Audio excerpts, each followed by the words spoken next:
सत्संग से सोधी आवे, नहीं जीव 84 में जावे। सत्संग से सोधी आवे, नहीं जीव 84 में जावे। अब मेटो द्वेष और राग, हो राग या उम्र बतेरी जाली। अब मेटो द्वेष और राग, हो राग या उम्र बतेरी जाली। अच्छी आत्माओं से मिले, उनको भी परमात्मा से परिचित करवाया। किन किन को मिले? अब वेद में थोड़ा सा और हिंट देते हैं आपको कि वो परमात्मा अन्य रूप में भी, जैसे साधु रूप बनाया और कहीं भी प्रकट हो गए, किसी पुण्यात्मा को मिले, उनको सत्य से परिचित कराया और फिर उस महापुरुष ने फिर परमात्मा के गुण उस परमात्मा द्वारा दिए गए ज्ञान के अनुसार सब जगह गाए। ऋग्वेद में थोड़ा सा हिंट और देते हैं आपको। यही ऋग्वेद, इसमें 3-4 श्लोक और दिखाते मंत्र आपको। फिर आज का सत्संग प्रारंभ होगा, ये भूमिका बनाई जा रही है, देखिएगा। ऋग्वेद वही मंडल नंबर 9-10, प्रकाशक है सार्वदेशिक आर्य प्रतिनिधि सभा, महर्षि दान भवन, रामलीला मैदान, नई दिल्ली। और महर्षि दान सरस्वती कृत, मुद्रक है Prince offset printers, 1510 Pataudi house, Daryaganj, नई दिल्ली। अब इसके अंदर आपको दिखाते हैं ऋग्वेद मंडल नंबर 9 सूक्त 86 का मंत्र 26 और 27। ऋग्वेद मंडल नंबर 9 सूक्त 86 86 और मंत्र 26। इसमें क्या लिखा कि यज्ञ करने वाले यजमानों के लिए परमात्मा सब रास्तों को सुगम करता हुआ उनके विघ्नों को मर्दन करता है, उनके संकटों का नाश करता है और उनको पवित्र करता हुआ, अपने रूप को सरल करता हुआ। क्योंकि सतलोक में परमात्मा का रूप बहुत तेजों में है। एक रोमकूप में करोड़ सूर्य मिला दे, करोड़ चंद्रमा, वो भी फीकी रोशनी रहे, इतना तेजों में शरीर है भगवान का। यदि वो एज इट इज यहाँ आ जाए तो हमारी आंखें बंद हो जाए, हम देख नहीं सकते कुछ भी, दूर से ही। भगवान तो बाद में आएगा, उसका प्रकाश पहले आ लेगा, तो उस प्रकाश से हम परमात्मा को नहीं देख सकते। इसलिए अपने रूप को हल्का तेज पुंज का सरल बना के वो हमारे सामने प्रकट होते हैं। जैसे काशी में जुलाहे रूप में हुए, वो परमात्मा पूर्ण ब्रह्म है।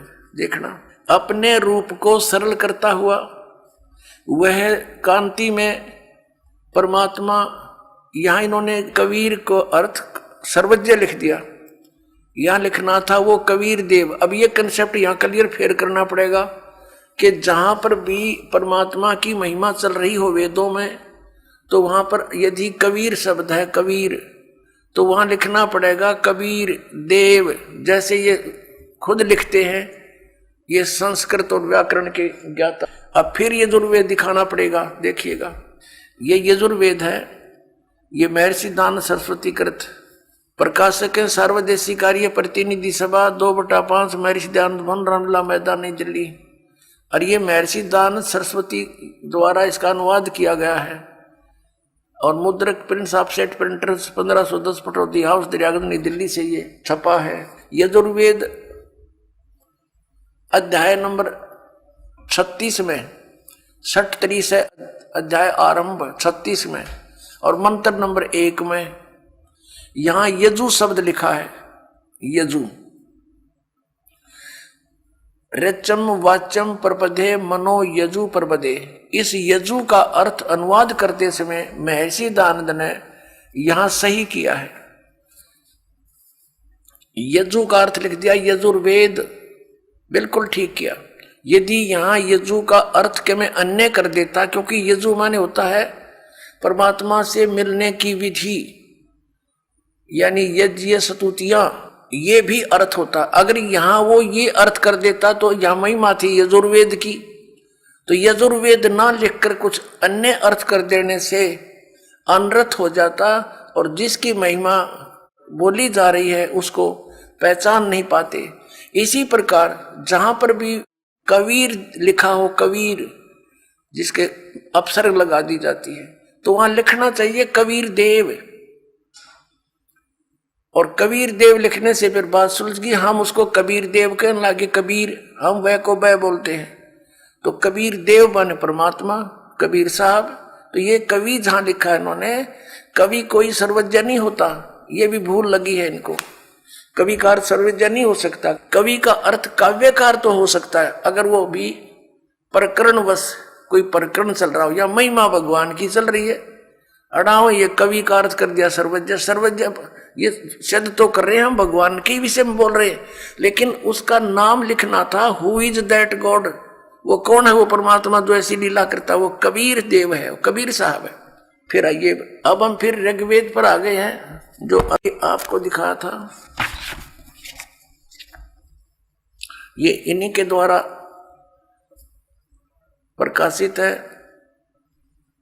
और ये वही हम ऋग्वेद, हम फिर उसी पर आगे ऋग्वेद मंडल नंबर 9 सूक्त 86 के मंत्र 26 पर,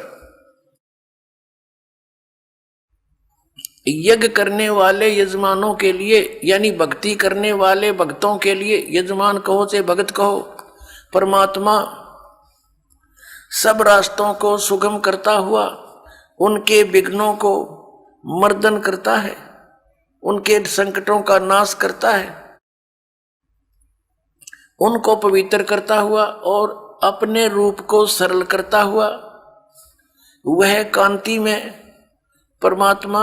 यहां कबीर देव लिखना था, ये देखो, ये कबीर अतो, हम इसको कबीर बोलने लागे, वह को वह, ये कबीर है, हम कबीर बोलते हैं। अब देखिएगा, इसका इन्होंने यहां संधि छेद करके ये ऐसे लिख लिया, ये अपसर्ग लगा दिए दो, जैसे यजु में लगाए थे तो यजुर्वेद लिख दिया, वो ठीक किया। तो यहां कबीर देव लिख देते, कबीर देव, इनकी संस्कृत व्याकरण भी बनी रहती, कबीर देव लिख देते। और हम कबीर साहब बोलते हैं उसको, वह को वह बोलते हैं, कबीर साहब, कबीर देव, कबीर परमेश्वर। तो यहाँ ये महिमा किसकी है? कबीर देव। क्या लिखा है कि वह कांति में परमात्मा कबीर देव, या लिखना था कबीर देव, कबीर साहब, विद्युत के समान क्रीड़ा करता हुआ, यानी विद्युत जैसी, बिजली जैसी गति से चलता हुआ वर्णीय पुरुष को प्राप्त होता है। अच्छी आत्मा, वर्णीय माने अच्छी आत्मा को प्राप्त होता है। आगे देखो वो कहां रहता है भगवान? 27वें मंत्र में, ऋग्वेद मंडल नंबर 9 सूक्त 86 मंत्र 27 में, जो परमात्मा ध्युलोक के तीसरे पृष्ठ पर विराजमान है। ध्युलोक माने उस तेजो में लोक के, सतलोक के तीसरे पृष्ठ पर विराजमान है। सतलोक के तीसरे पृष्ठ पर, तीसरे स्थान पर, यानी उसमें भी विभाजित है। टॉप मोस्ट प्लेस पर स्वयं परमात्मा विद्यमान है और नीचे अन्य सृष्टि है, सभी इसी प्रकार सृष्टि है जैसे यहाँ पर है। इसको समझने के लिए ऐसा समझो जैसे दिल्ली और बाह्य दिल्ली होती है, तो परमात्मा उस ध्रुवलोक के तीसरे पृष्ठ पर वहां रहता है, वहां विराजमान है, साकार है, मनुष्य दृश्य है, वहां से गति करके आता है। अब देखना ऋग्वेद मंडल नंबर 9 सूक्त 82 मंत्र नंबर 1, जो सर्व उत्पादक प्रभु, सबकी उत्पत्ति करने वाला परमेश्वर, प्रकाशमान, सद्गुणों की वृष्टि करने वाला, पापों का नाश करने वाला, हरण करने वाला है, वह राजेव, राजा के समान। ये देखना, ये है 269 पृष्ठ पे। अब हम पढ़ेंगे 270 पृष्ठ पे। राजा के समान दर्शनीय है, राजा के समान देखने योग्य है, साकार है, मनुष्य दृश्य है।